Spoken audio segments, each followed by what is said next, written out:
তাপ সঞ্চালন যে পদ্ধতিতে তাপ এক স্থান থেকে আর এক স্থানে সঞ্চালিত হয় তাকেই বলা হয় তাপ সঞ্চালন।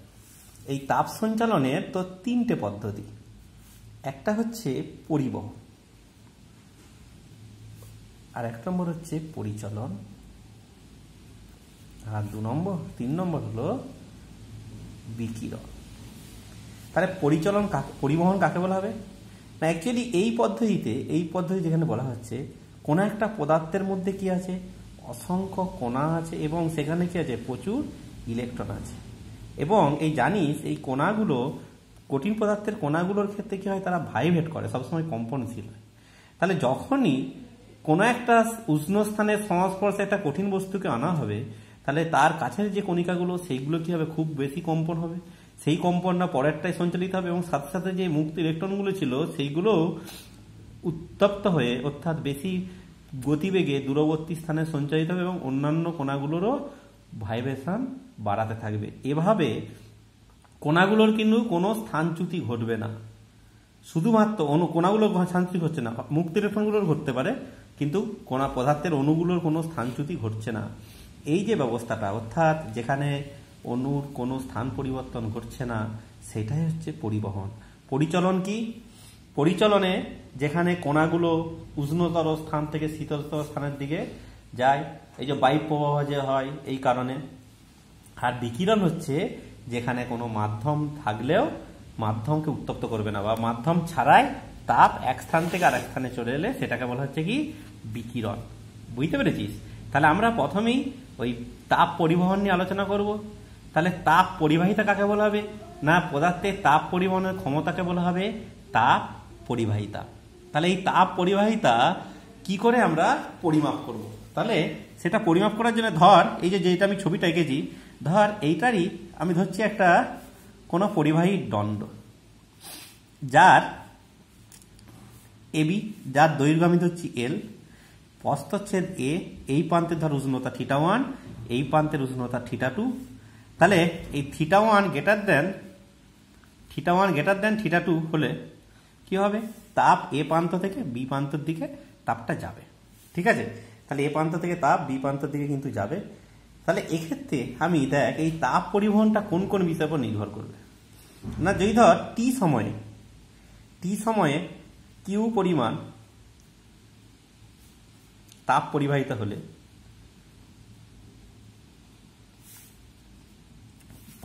কি হবে, অবশ্যই কিউ প্রপোর্শনাল টু টি। অর্থাৎ যত বেশি সময় ধরে আমি তাপের পরিবহন হবে তত বেশি পরিমাণে তাপ পরিবাহিত হবে। আবার এই কিউ প্রপোর্শনাল টু এ, মানে এই পরিবাহী দণ্ডের প্রস্থচ্ছেদের সঙ্গে সমানুপাতিক, অর্থাৎ যত বেশি প্রস্থচ্ছেদ হবে তত বেশি তাপ প্রবাহিত হবে। এবং ব্যস্তানুপাতিক কে না 1/L, অর্থাৎ আচ্ছা এখানে এল এর বদলে আমি ডি করছি, এটা তাহলে কি হবে, এটা মানে অর্থাৎ যেটা ডিস্টেন্সটা এটা ডি করেছি, তাহলে proportional to 1/D।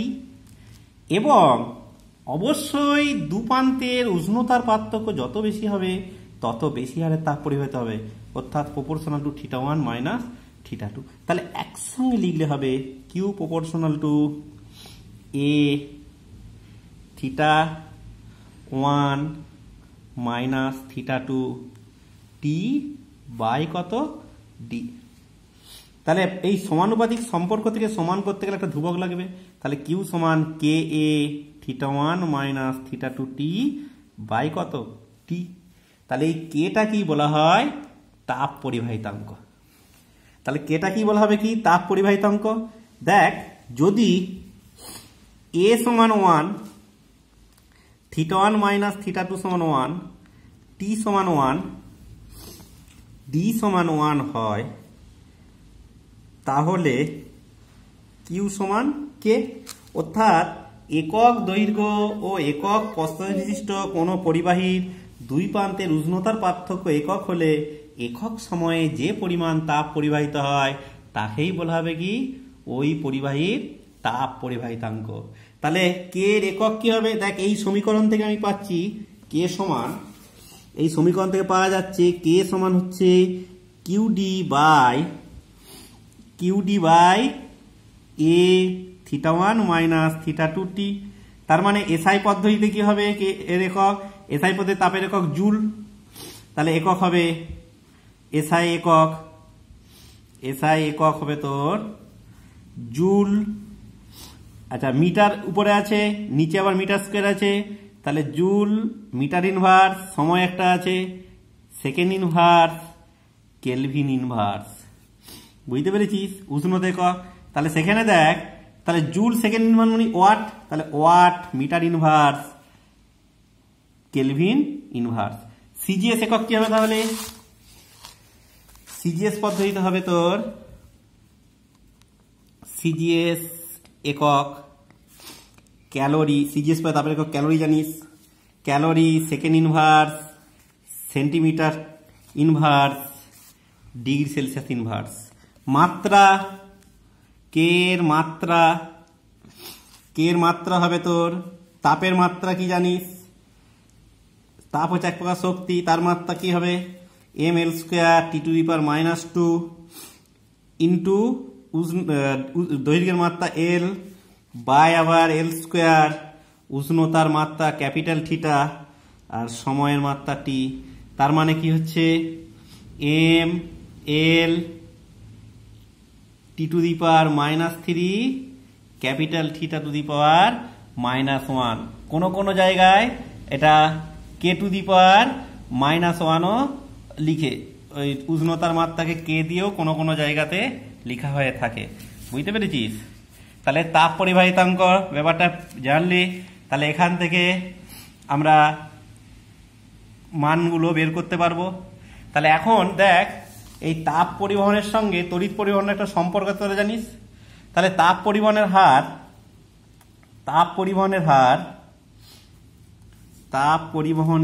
Her Q by T সমান হলো কত, K A theta 1 minus theta 2 by D. দেখ, এটাকে সাজালে সুন্দর করে কিউ বাই টি সমান দাঁড়াচ্ছে তোর হচ্ছে theta 1 minus theta 2 by D by K. তাহলে এখন এই থিটা 1 মাইনাস থিটা 2 মানে উষ্ণতার পার্থক্য। ঠিক তড়িতের ক্ষেত্রে আধান পরিবহনের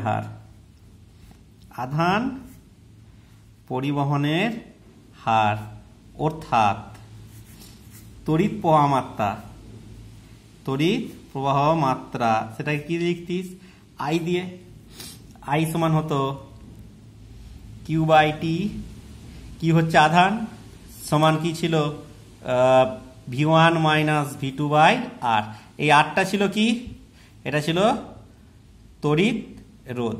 তাহলে এইটা সমীকরণের সঙ্গে, এই সমীকরণের সঙ্গে যদি আমরা এই সমীকরণটা তুলনা করি, এই যে সমীকরণটা, তাহলে কি পাবো এখানে, এরা তুলনা করলে কি পাবো, তাপীয় রোধ কি হবে, এটাকে আমরা তাপীয় রোধ ধরতে পারি, এই রাশিটাকে ডি বাই কে, এটাকে তাপীয় রোধ ধরতে পারি, ক্যাপিটাল আর ইকাল টু কি হবে ডি বাই কে।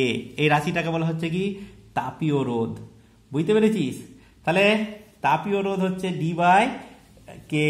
তাহলে এর একক কি হবে তাপীয় রোধের, তাহলে তাপীয় রোধের একক তোর অ্যাকচুয়ালি তাহলে উষ্ণতার একক বাই তাপ পরিমাণ হার একক করলে পেয়ে যাবি। তাহলে তাপ পরিমাণের হারের একক কি আছে জুল পার সেকেন্ড, তার মানে এর একক হয়ে যাবে joule inverse second kelvin. SI একক জুল ইনভার্স সেকেন্ড কেলভিন। আর সিজিএস কি হবে তাহলে তাপের একক calorie inverse second degree Celsius. মাত্রা কি হবে, মাত্রা তোর হচ্ছে তাপীয় রোধের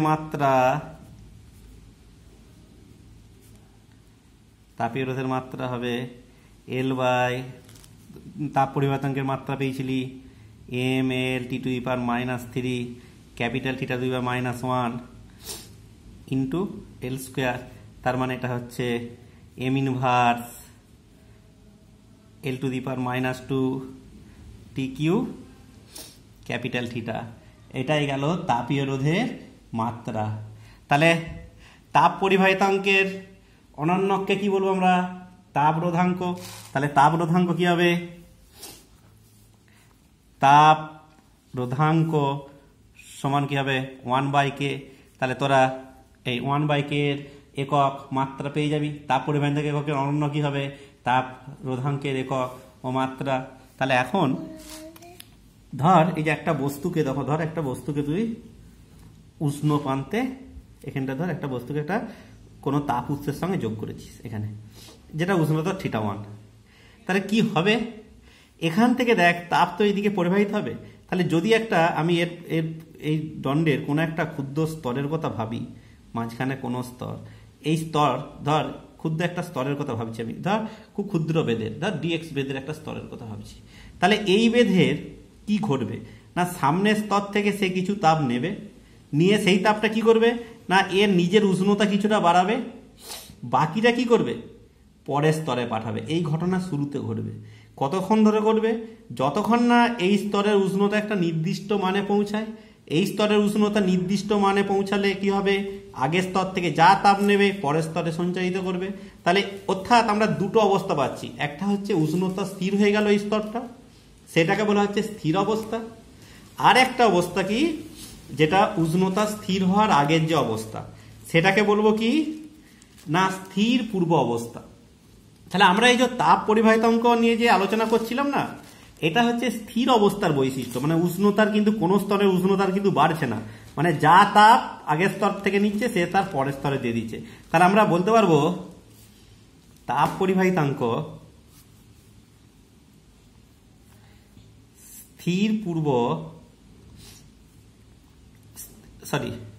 স্থির অবস্থার বৈশিষ্ট্য। স্থির অবস্থার বৈশিষ্ট্য। কিন্তু স্থির পূর্ব অবস্থায় কি হবে? তাহলে স্থির পূর্ব অবস্থায় তাহলে আপেক্ষিক তাপ এবং পদার্থের ঘনত্ব একটা গুরুত্বপূর্ণ বিষয়, কারণ উষ্ণতার বৃদ্ধির ক্ষেত্রে পদার্থের ভরের একটা গুরুত্বপূর্ণ বৈশিষ্ট্য আছে। আবার ভর মানে আয়তন ইন্টু ঘনত্ব, তার মানে অর্থাৎ ঘনত্ব আর আপেক্ষিক তাপ সঙ্গে সম্পর্ক থাকবে কিসে? স্থির পূর্ব অবস্থায়। তাহলে সেই স্থির পূর্ব অবস্থার জন্য আমরা যেটা গুরুত্বপূর্ণ, স্থির পূর্ব অবস্থার ক্ষেত্রে যেই রাশিটা গুরুত্বপূর্ণ সেটাকে বলা হয়, তাহলে স্থির পূর্ব অবস্থার বৈশিষ্ট্যকে তোর হচ্ছে বৈশিষ্ট্য হচ্ছে তাপমাত্রিক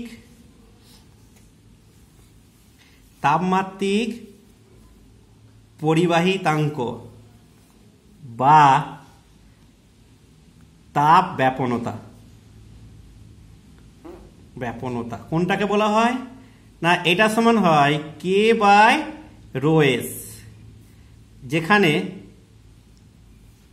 K সমান তাপ পরিবাহিতাঙ্ক, রো হচ্ছে ঘনত্ব, আর এস হচ্ছে আপেক্ষিক তাপ। ব্যাপারটা বুঝতে পারলি? তাহলে স্থির পূর্ব অবস্থার বৈশিষ্ট্য হচ্ছে কি তাপ ব্যাপনতা বা থার্মোমেট্রিক কন্ডাক্টিভিটি। তাহলে তোদের জন্য একটু হোমওয়ার্ক দেওয়া রইল। তোরা ওই তাপ ব্যাপনতা বা থার্মোমেট্রিক কন্ডাক্টিভিটি, যেটাকে ছোট হাতের এইচ দিয়ে নির্দেশ করা হয়ে থাকে, তাহলে তোরা ওই এই রাশিটার একক এবং মাত্রা নির্ণয় করবি। এটা তোদের হোমওয়ার্ক দেওয়া রইল। বোঝ করিয়ে আপেক্ষিক তাপের এবং ঘনত্বের একক মাত্রা বোঝ করিয়ে করবি এটা। তাহলে এই তাপ পরিবাহিতার ব্যবহারিক প্রয়োগ না, তোরা সেই ডেভি নিরাপত্তা বাতির কথা পড়েছিস, সেটা আমি আর নতুন কিছু বলছি না। হ্যাঁ, শীতকালে আবার সাধারণ জামা কাপড়ের উপর উল বা পশমের তৈরি জামা কাপড় পরা হয় কেন? যাতে তাপটা পরিবাহিত হয়ে না চলে যেতে পারে। বুঝতে পেরেছিস? বরফকে কাঠের গুঁড়োর মধ্যে ঢেকে রাখলে কি হয়? সহজেই তাপটা পরিবাহিত হতে পারে না। এগুলো তোরা পড়েছিস, এই বৈশিষ্ট্যগুলো সব পড়বি, ঠিক আছে? হ্যাঁ, এবং গ্রীষ্মকালে দুপুরের দিকে যখন তোর হচ্ছে বিভিন্ন ঘটনাগুলো আলোচনা করবি, গ্রীষ্মকালে দুপুরে তো পুকুরে স্নান করে যদি আসিস তখন কি হবে? বেশ আরাম লাগে নাকি? কেন না, সূর্যের তাপে পুকুরের উপরিভাগ কি হয়? গরম হয়।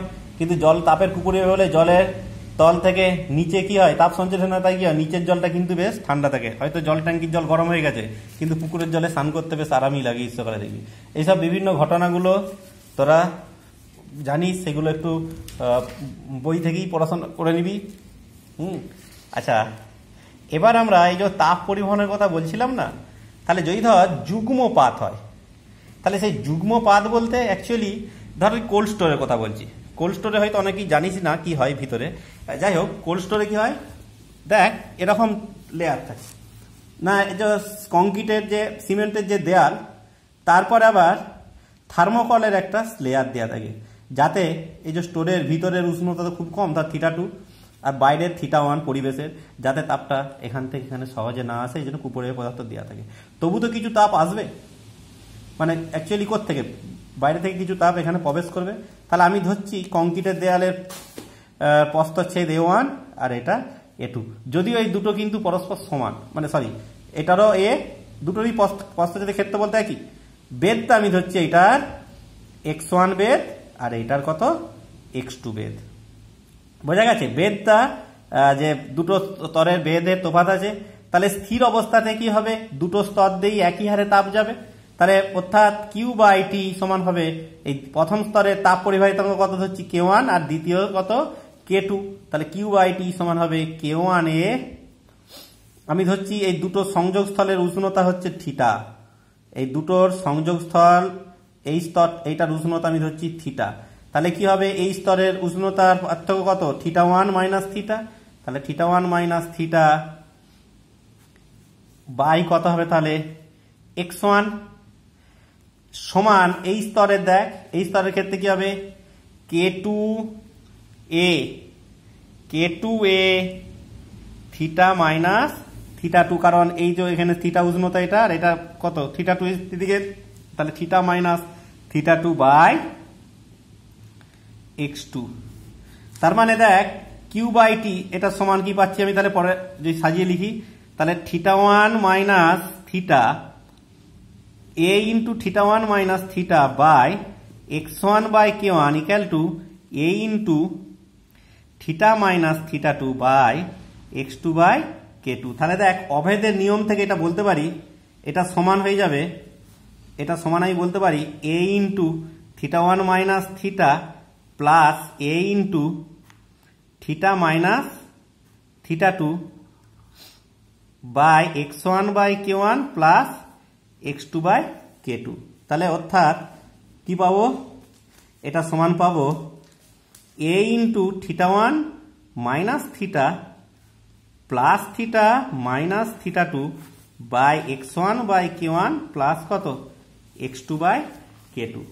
তার মানে সমান θ1 minus θ2 a into θ1 minus θ2 by x1 by k1 plus x2 by k2। তাহলে এখন যদি আমি ধরি এই যে যুগ্মপাতটা, এটা তুল্য তাপ পরিবাহিতাঙ্ক যদি কে ধরি, তাহলে অতএব কিউ বাই টি সমান কি বলতে পারবো, আমি কে ধরেছি, তাহলে কিউ বাই টি সমান বলতে পারবো a into θ1 minus θ2 by x1 plus x2 by K, কারণ মোট বেদ কত আছে x1 প্লাস x2, তাহলে দুটো তুলনা করলে এটা কিউ বাই 2 পেয়েছিলি, তা তুলনা করলে কি পাবি, a into θ1 minus θ2 by x1 plus x2 by K equal to a into θ1 minus θ2 by x1 by k1 plus x2 by k2।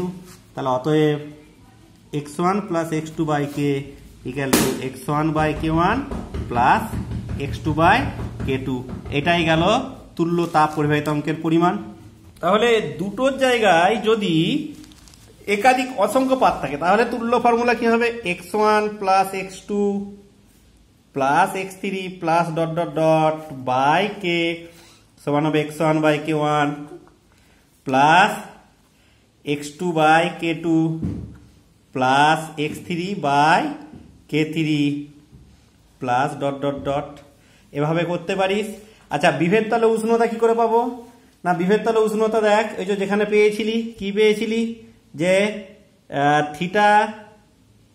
θ1 minus θ a into θ1 minus θ by x1 by k1 equal to কি পেয়েছিলি, A into theta minus theta two by x2 by k2 এটা পেয়েছিলি।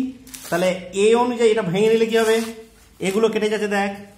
তাহলে বা theta one by x1 by k1 minus theta by x1 by k1 সমান কি হবে, theta by x2 by k2 minus theta two by x2 by k2।